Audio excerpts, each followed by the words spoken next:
Salahuddin Ayyubi आए बिलन की फतह के बाद अपने तमाम सालारों और सिपाहियों के साथ एक पौधे के पास खड़े होते हैं।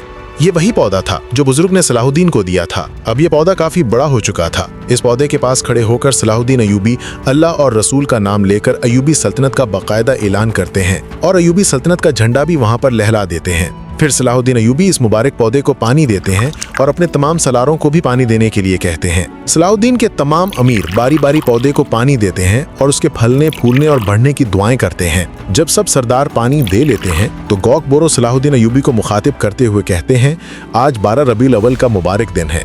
आज ही अय्यूबी सल्तनत की इब्तदा हुई है। हमारे प्यारे नबी करीम सल्लल्लाहु अलैहि वसल्लम का यौम विलादत भी 12 रबीउल अव्वल ही है और इसी दिन उनकी वफात हुई थी।